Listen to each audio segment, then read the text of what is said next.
हरे कृष्णा। तो अभी हम भगवद गीता के 14वें अध्याय के अंतर्गत श्लोक संख्या 20 पर विचार करेंगे। गुणानेतान अतीत्य त्रीन् देहि देह समुद्भवान् जन्म मृत्यु जरा दुःखैर् विमुक्तो मृतमश्नुते। तो यहाँ पर भगवान कह रहे हैं गुणान एतान अतीत्य त्रीन्, इन तीन गुणों से अतीत हो करके देही, जो देह में जीवात्मा है, तो देह के अंदर जो जीवात्मा है वो इन तीन गुणों से अतीत हो करके देह समुद्भवान, ये जो तीन गुण हैं यही देह को उत्पन्न करते हैं। इनसे ही देह उत्पन्न होता है। जन्म मृत्यु जरा दुःखैर् विमुक्तो, तो वो जन्म मरण बुढ़ापा के दुखों से मुक्त हो जाता है। यानी शरीर में रहते हुए भी, देह में रहते हुए भी देही यानी जीवात्मा इन तीन गुणों से अगर अतीत हो जाता है तो जन्म मरण बुढ़ापा के दुखों से मुक्त हो जाता है। अमृतम अश्नुते, और अमृत प्राप्त करता है, अमृत का आस्वादन करता है। अब हम सुनेंगे प्रभुपाद तात्पर्य में क्या लिखते हैं। श्रील प्रभुपाद की जय। इस श्लोक में बताया गया है कि किस प्रकार इसी शरीर में कृष्ण भावना भावित होकर दिव्य स्थिति में रहा जा सकता है। संस्कृत शब्द देही का अर्थ है देहधारी। यद्यपि व्यक्ति इस भौतिक शरीर के भीतर रहता है, किंतु अपने आध्यात्मिक ज्ञान की उन्नति के द्वारा वह प्रकृति के गुणों के प्रभाव से मुक्त हो सकता है। वो इसी शरीर में आध्यात्मिक जीवन का सुखोपभोग कर सकता है, क्योंकि इस शरीर के बाद उसका वैकुंठ जाना निश्चित है। लेकिन वो इसी शरीर में आध्यात्मिक सुख उठा सकता है। दूसरे शब्दों में कृष्ण भावनामृत में भक्ति करना भवपाश से मुक्ति का संकेत है, और अध्याय 18 में इसकी व्याख्या की जाएगी।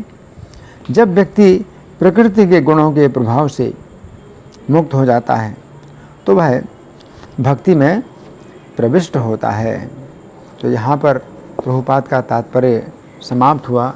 अब हम सुनेंगे श्री भगवान ने कहा में इस श्लोक की कैसी व्याख्या हुई है। पिछले श्लोक में श्री कृष्ण ने बताया था कि जो व्यक्ति श्री कृष्ण की भक्ति के अंतर्गत भाव के धरातल तक आ जाता है वो प्रकृति के तीन गुणों से ऊपर उठ जाता है।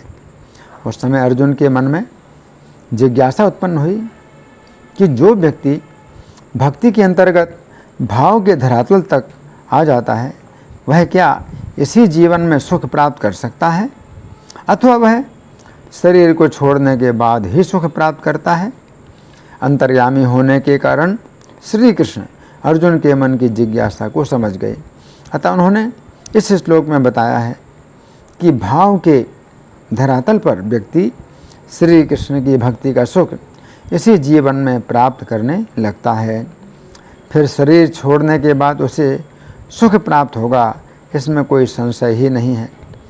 इस श्लोक में श्री कृष्ण की दो अत्यंत महत्वपूर्ण शिक्षाएं हैं जिनकी हम क्रम पूर्वक चर्चा करेंगे। पहली अत्यंत महत्वपूर्ण शिक्षा, इस श्लोक की प्रथम पंक्ति के शब्द हैं गुणान एतान अतीत्य त्रीन् देही देह समुद्भवान, अर्थात देहधारी जीव देह को उत्पन्न करने वाले तीन गुणों को लांघ जाता है। तो यहाँ पर श्री कृष्ण कह रहे हैं कि देही अर्थात जीवात्मा तीन गुणों से अतीत हो जाता है। तो यहाँ पर श्री कृष्ण जीवात्मा के लिए देही शब्द का प्रयोग कर रहे हैं। देही शब्द का अर्थ है ऐसा जीव जो देह के अंदर स्थित है तथा जो अभी देह से बाहर नहीं निकला है। तो यहाँ पर श्री कृष्ण बताना चाहते हैं कि जिस समय व्यक्ति भक्ति के अंतर्गत भाव के धरातल पर आ जाता है उस समय वह अपने देह में स्थित होते हुए भी तीन गुणों के बंधन से मुक्त हो जाता है। ये उसी प्रकार है कि जिस समय जेल के अंदर स्थित कैदी राजा के संपर्क में आ जाता है उस समय वह जेल के अंदर रहते हुए भी जेल के बंधन से तथा जेल की यातना से मुक्त हो जाता है। अब वो जेल के अंदर रहे अथवा जेल के बाहर रहे, उसके लिए कोई भी अंतर नहीं होता है। इस श्लोक के तात्पर्य में श्रील प्रभुपाद लिखते हैं, इस श्लोक में बताया गया है कि किस प्रकार इसी शरीर में कृष्ण भावना भावित होकर दिव्य स्थिति में रहा जा सकता है। संस्कृत शब्द देही का अर्थ है देहधारी। यद्यपि व्यक्ति इस भौतिक शरीर के भीतर रहता है, परंतु अपने आध्यात्मिक ज्ञान की उन्नति के द्वारा वह प्रकृति के गुणों के प्रभाव से मुक्त हो सकता है। इति यहाँ पर श्री कृष्ण 3 गुणों के विषय में देह समद्भवान इस पद का प्रयोग कर रहे हैं। देह समद्भवान इस पद का अर्थ है देह को उत्पन्न करने वाले। इसका अर्थ है कि वास्तव में ये 3 गुण ही देह को उत्पन्न करते हैं। गीता 13:22 में श्री कृष्ण कहते हैं कि प्रकृति में स्थित जीव जिन गुणों को भोगता है वे ही गुण जीव को अच्छे अथवा बुरे शरीर में जन्म देते हैं। यदि जीव 3 गुणों में से सत्व गुण का अधिक भोग करता है तो उसे अगले जन्म में ऐसा शरीर प्राप्त होता है जिसमें सत्व गुण की अधिकता होती है। यदि जीव 3 गुणों में से रजोगुण का अधिक भोग करता है तो उसे अगले जन्म में ऐसा शरीर प्राप्त होता है जिसमें रजोगुण की अधिकता होती है। यदि जीव 3 गुणों में से तमोगुण का अधिक भोग करता है तो उसे अगले जन्म में ऐसा शरीर प्राप्त होता है जिसमें तमोगुण की अधिकता होती है। तो यहाँ पर श्री कृष्ण कह रहे हैं कि जिस समय जीव भक्ति के अंतर्गत भाव के धरातल पर आ जाता है उस समय वह 3 गुणों से अतीत हो जाता है। इसका अर्थ है कि जीव पहले 3 गुणों के द्वारा देह से बंधा हुआ था, परंतु इस समय वह देह के अंदर रहते हुए भी 3 गुणों के द्वारा देह से नहीं बंधा हुआ है। जिन 3 गुणों के द्वारा उसका देह उत्पन्न हुआ है वे 3 गुण उसकी देह को कर्म में लगाते हैं, परंतु वो जीव 3 गुणों से मुक्त होने के कारण अपनी पहचान ना तो देह से करता है और ना ही देह से होने वाले कर्मों से करता है। अब इस समय वह 3 गुणों में से किसी भी गुण को नहीं भोग रहा है तथा इस देह को छोड़ने के बाद वह पुनः 3 गुणों वाला देह नहीं प्राप्त करेगा, बल्कि आध्यात्मिक देह प्राप्त करेगा जिसमें जन्म मृत्यु का बंधन नहीं है। अब दूसरी अत्यंत महत्वपूर्ण शिक्षा, इस श्लोक की अगली पंक्ति के शब्द हैं जन्म मृत्यु जरा दुख है विमुक्ता अमृतम अश्नुते, अर्थात वह जन्म मृत्यु बुढ़ापा के दुखों से छूटकर अमृत का आस्वादन करता है। इस श्लोक के तात्पर्य में श्रील प्रभुपाद लिखते हैं वो इसी शरीर में आध्यात्मिक जीवन का सुखोपभोग कर सकता है, क्योंकि शरीर के बाद उसका वैकुंठ जाना निश्चित है, लेकिन वो इसी शरीर में आध्यात्मिक सुख उठा सकता है। दूसरे शब्दों में कृष्ण भावनामृत में भक्ति करना भवपाश से मुक्ति का संकेत है और अध्याय 18 में इसकी व्याख्या की जाएगी। जब व्यक्ति प्रकृति के गुणों के प्रभाव से मुक्त हो जाता है तो वह भक्ति में प्रविष्ट होता है। तो यहाँ पर श्री कृष्ण कह रहे हैं कि गुणों से अतीत व्यक्ति जन्म के दुख से मुक्त हो जाता है। तो यहाँ पर समझने की बात ये है कि श्री कृष्ण कह रहे हैं कि वह इस देह में रहते हुए भी जन्म के कष्ट से मुक्त हो जाता है। तो यहाँ पर प्रश्न उठता है यदि वह इस देह में रहते हुए 3 गुणों से मुक्त हो जाता है तो उसका अगला जन्म तो होगा नहीं, उसे तो आध्यात्मिक शरीर प्राप्त होगा। फिर यहाँ पर श्री कृष्ण ये बात क्यों कह रहे हैं कि वो जन्म के कष्ट से मुक्त हो जाता है? इसका अर्थ यह है यदि उसके प्रारब्ध कर्मों का भोग समाप्त नहीं हुआ है तो उसे 1 या 2 जन्म और भी लेने पड़ सकते हैं, परंतु अब चूंकि वह गुणों से बंधा हुआ नहीं है अतः भौतिक शरीर में रहते हुए भी उसे जन्म का कष्ट नहीं होता है। तो यहाँ पर श्री कृष्ण कह रहे हैं कि गुणों से अतीत व्यक्ति जन्म के कष्ट से मुक्त हो जाता है। महाभारत के आदि पर्व के अंतर्गत अध्याय संख्या 176 में वर्णन आता है कि वशिष्ठ मुनि के पुत्र शक्ति मुनि का जिस समय देहांत हो गया, उस समय शक्ति मुनि की पत्नी अदृश्यंती गर्भवती थीं। ऐसी स्थिति में अदृश्यंती के गर्भ में रहते हुए पराशर मुनि श्री कृष्ण के गुणगान में 12 वर्षों तक वेद मंत्रों का उच्चारण करते रहे। ये उच्चारण गर्भवती माता के समीप बैठा हुआ कोई भी व्यक्ति सुन सकता था। वेद मंत्रों का उच्चारण अत्यंत मधुर स्वर में होता था। इस घटना से पता चलता है कि जो व्यक्ति 3 गुणों के बंधन से मुक्त होता है वो गर्भ में रहते हुए गर्भवास का कष्ट नहीं भोगता है। फिर जन्म के समय उसे किस प्रकार का कष्ट होगा। यहाँ पर श्री कृष्ण कह रहे हैं कि गुणों से अतीत व्यक्ति मृत्यु के कष्ट से मुक्त हो जाता है। जैमिनी अश्वमेध पर्व के अंतर्गत अध्याय संख्या 19 तथा 20 में वर्णन आता है कि जिस समय अर्जुन का सुधन्वा के साथ युद्ध हो रहा था, उस समय अर्जुन के बाण से सुधन्वा का मस्तक कट गया। सुधन्वा का वो कटा हुआ सिर आनंद के साथ केशव, राम, नरसिंह आदि श्री कृष्ण के नामों का उच्चारण करता हुआ तुरंत ही श्री कृष्ण के चरणों में गिर पड़ा। उधर उसका धड़ उस युद्ध भूमि में घोड़ों, रथों और हाथियों को पकड़कर वेग पूर्वक पटकने लगा। इस प्रकार सुधन्वा के उस धड़ ने अर्जुन की बहुत सी सेना का संहार कर डाला।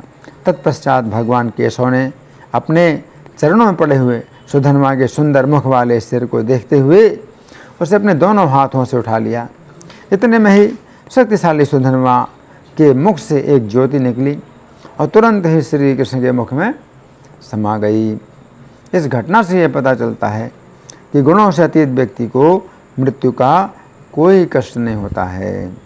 सुधन्वा को मृत्यु के समय कोई कष्ट नहीं हुआ। जिस समय उसका सिर कटने वाला था उस समय उसने अपने हृदय में स्थित जीवात्मा को अपने सिर में स्थानांतरित कर दिया तथा जिस समय उसके कटे हुए सिर को श्री कृष्ण ने अपने हाथों में लिया, उस समय सुधर्मा के मुख से जीवात्मा निकलकर श्री कृष्ण के मुख में समा गया तथा इस प्रकार सुधर्मा को आध्यात्मिक शरीर प्राप्त हुआ तथा वह वैकुंठ में चला गया। तो यहाँ पर श्री कृष्ण कह रहे हैं कि गुणों से अतीत व्यक्ति बुढ़ापे के कष्ट से मुक्त हो जाता है। श्रील प्रभुपाद के जीवन चरित्र में हम देखते हैं कि उन्होंने 69 वर्ष की अवस्था में हरे कृष्ण आंदोलन को फैलाने के लिए अकेले अमेरिका के लिए प्रस्थान किया था। अपने जीवन के अंतिम 12 वर्षों में उन्होंने 14 बार संपूर्ण पृथ्वी का भ्रमण किया तथा 108 मंदिरों की स्थापना की। उन्होंने हजारों की संख्या में शिष्य बनाए। उन्होंने अपने शिष्यों को भक्ति का प्रशिक्षण दिया। उन्होंने 70 से भी अधिक ग्रंथों की रचना की। उन्होंने वैदिक समाज के आधार पर 2000 एकड़ से भी अधिक क्षेत्र में नव वृंदावन की स्थापना की तथा अत्यंत समृद्ध कृषि क्षेत्र भी स्थापित किया।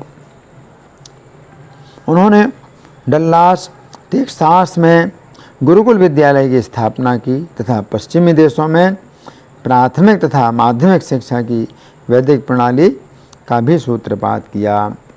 इस प्रकार हम देखते हैं कि गुणों से अतीत होने के कारण श्रील प्रभुपाद को वृद्धावस्था का कोई कष्ट नहीं था। तभी तो वे अपनी वृद्धावस्था के होते हुए भी हजारों युवकों का कार्य कर सके। तो यहाँ पर श्री कृष्ण कह रहे हैं कि गुणों से अतीत व्यक्ति इस जीवन में ही अमृत का आस्वादन करता है। यहाँ पर अमृत का अर्थ है श्री कृष्ण की लीलाओं का अमृत। परीक्षित महाराज के जीवन चरित्र में हम देखते हैं कि उन्होंने अपने जीवन की अंतिम अवस्था में भी श्री कृष्ण कथा के अमृत का आस्वादन किया। उन्हें पता था कि 7 दिनों में उनकी मृत्यु होनी है, परंतु उन्हें मृत्यु का कोई भय नहीं था तथा वे 7 दिनों तक रात दिन श्री कृष्ण कथा के अमृत का आस्वादन करते रहे। भागवत 10:1-14 में वे श्री सुखदेव गोस्वामी से कहते हैं, हे मुनिवर, चूँकि मैं आपके मुख से निकले हुए श्री कृष्ण कथा के अमृत को पी रहा हूँ, अतः भोजन तथा पानी का त्याग करने के बावजूद भी मुझे भूख की कोई बाधा नहीं हो रही है।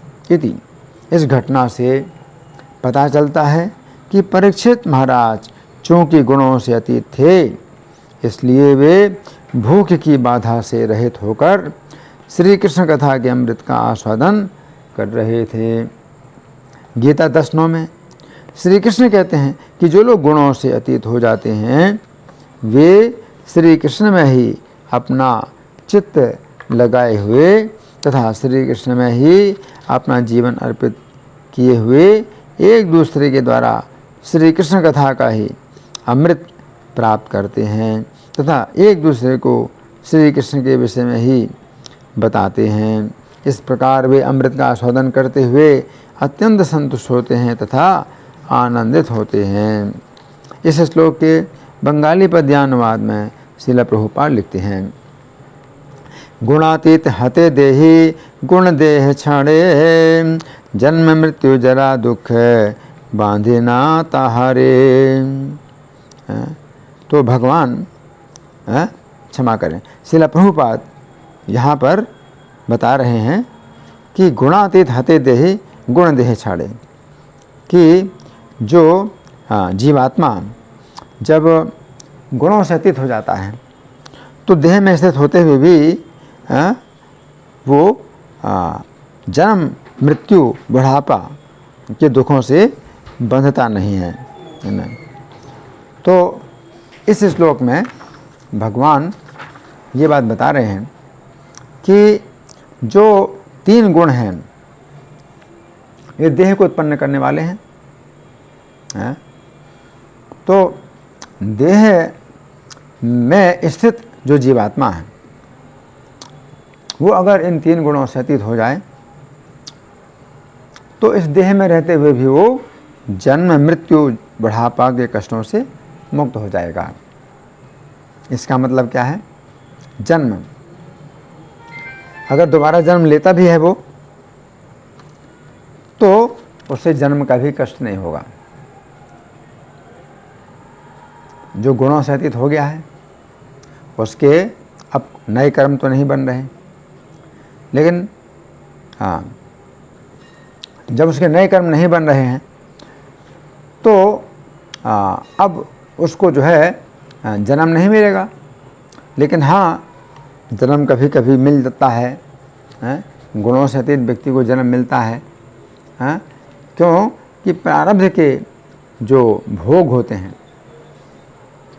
तो वो भोगने के लिए हो सकता है कि इस जीवन के बाद एक और जीवन मिले उसको, लेकिन चूँकि नए कर्म नहीं हो रहे हैं तो वो जो प्रारब्ध का भोग है उसको भोगने के पश्चात वो व्यक्ति भगवान के धाम में जाएगा। तो इसलिए यहाँ पर भगवान कह रहे हैं कि जो व्यक्ति 3 गुणों से अतीत हो जाता है तो वो जन्म के कष्ट से छूट जाता है। तो इस जीवन को शरीर छोड़ने के बाद जन्म की संभावना है, इसका मतलब तो भगवान बता रहे हैं जन्म अगर होता भी है तो जन्म के दुख से मुक्त हो जाता है। मृत्यु तो होनी है, जन्म तो हो चुका किसी व्यक्ति का और इस देह में वो 3 गुणों से अतीत हो गया, तो जन्म की तो अब इस शरीर में बात नहीं होती है, लेकिन मृत्यु की बात है और बुढ़ापे की बात है। तो मृत्यु और बुढ़ापे से के दुखों से वो छूट जाता है ना। और जन्म मरण की जो बात है तो उसका जन्म तो इस शरीर में नहीं होगा, लेकिन मरण जब होगा तो मरण के समय उसे कोई कष्ट नहीं होगा। तो इस तरह से भगवान इस श्लोक में बताते हैं कि देह में रहते हुए ही जीवात्मा भाव के धरातल पर अगर आ जाता है तो अमृतम अश्नुते, तो वो अमृत का आस्वादन करता है। धन्यवाद। हरे कृष्णा।